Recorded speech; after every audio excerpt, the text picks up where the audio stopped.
This is the Watcher in the Dark, where we whisper the things that shouldn't be heard, but are always there, waiting, waiting, waiting. Listen closely. It's always nearby.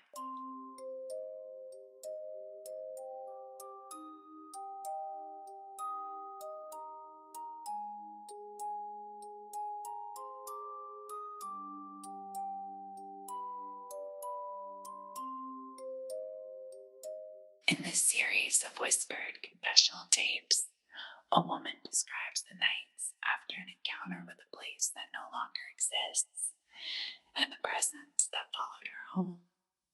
The Watcher in the Dark doesn't speak. It only observes, gently, patiently, too close. These recordings explore its subtle movements, its shifting form, and the unsettling comfort of being watched by something that isn't human but means no harm, probably.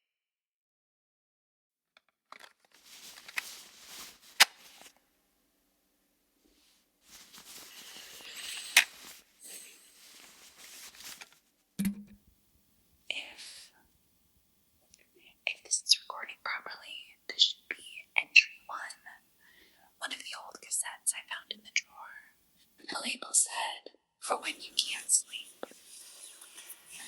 I'm not sure who wrote that, but I'm going to take it as permission. Tonight I want to talk about something I haven't said out loud in years. And maybe if I whisper it, the walls wouldn't listen as closely. So, the room, the one at the edge of town, that's what this is about. I used to walk by it every day, not intentionally. And I just happened to be on the quiet route home, the route people don't take anymore. I remember the way the path felt under my shoes. The ground still soft from the rain the night before. The kind of softness where each step makes a slow, muted sound, like the earth is trying to keep a secret. There was this thin mist clinging close to the grass, just a few inches high when I walked through it. It moved like it was hesitating, like it didn't want to part around me. I noticed the air felt thicker than usual. Not heavy, not humid, just still. The kind of stillness where you feel like if you whispered, the sound wouldn't go very far. The world felt small, compact, as if everything had pulled in a little closer around me. Even the skyline looked different. The clouds were low, drifting slow, and the sun was doing that strange early evening thing where it can't decide if it wants to stay warm or give up and slip away. It was a narrow little house, one story, wooden slats faded to a soft gray, like someone had drained the color out with careful fingers. Even the grass around it looked muted, like it whispered when the wind touched it. I remember thinking, that house looks tired. And back then I felt tired too. So maybe that's why I noticed it. Every day, the same routine. You'd pass by, glance at the single window and feel something like a nudge, a soft pull. As if the house was trying to say, "You're not alone, not really." I didn't tell anyone about that. Who would I tell? It's fine, I'm just bonding with architecture. But then one evening, the window was open. Just a crack, just enough. And on the sill, I swear I saw it. A piece of paper, folded, waiting. It was so still that I almost walked past. But something in me whispered, "Look again, look again, look again." So I did. And the paper had writing, small, faint, like it was shy. It said, "Come in if you need the quiet." I should have ignored it. Anyone else would have ignored it. But I'd had a long week. One of those weeks where your thoughts feel too loud and and you wish you could turn the volume down on your own mind. And the phrase, "Be the quiet," it felt personal. So I touched the window frame gently, cautiously, like it might crumble under my fingers. The air that drifted out was cool, almost cold, but soft. Like it had been sitting for years, untouched, and only now was remembering how to move. Inside the room was empty, not bare, empty. There is a difference. Bare is loneliness, empty is potential.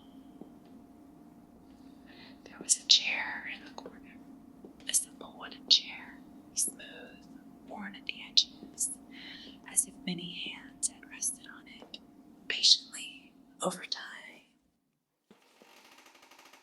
I stepped inside, only a single foot at first, like the house and I were testing each other. The floorboards didn't creak, they sighed. In the far left corner, near the wall, I thought I saw dust suspended in the air. Not drifting, not moving, just hanging there like a tiny constellation, frozen mid-breath.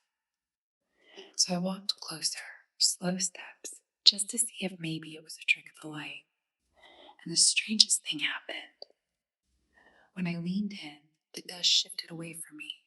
Not down, not up, just away, like it felt me coming, like it didn't want to be touched. I remember holding my breath and just watching it. It didn't make sense.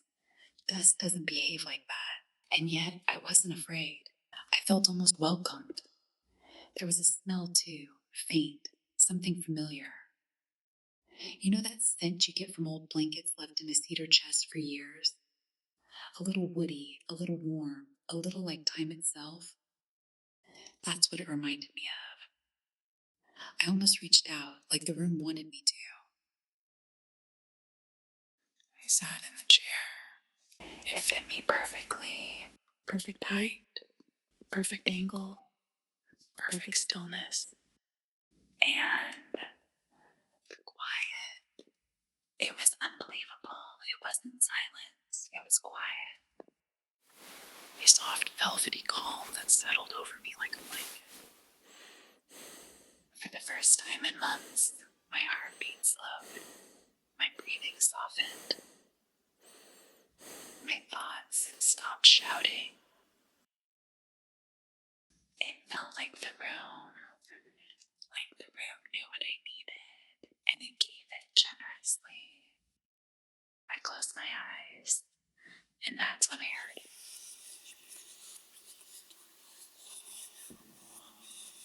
A whisper right behind me, not threatening, not urgent, just familiar, like someone saying the word I had forgotten was mine. The whisper said, "Stay, stay, stay, stay."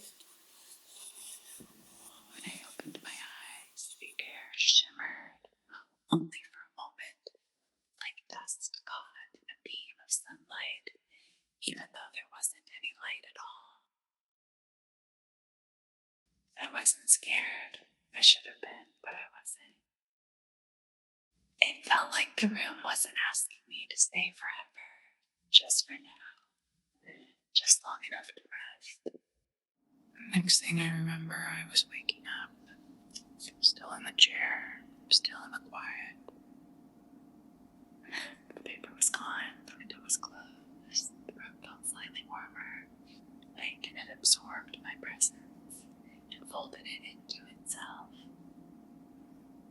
Just before I turned to go, there was this moment, tiny sound behind me, not a footstep, not a breath, more like fabric settling, or someone easing their weight off a chair very slowly.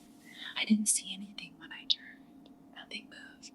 The air felt different, like someone had just been standing close enough to touch my shoulder if they wanted to.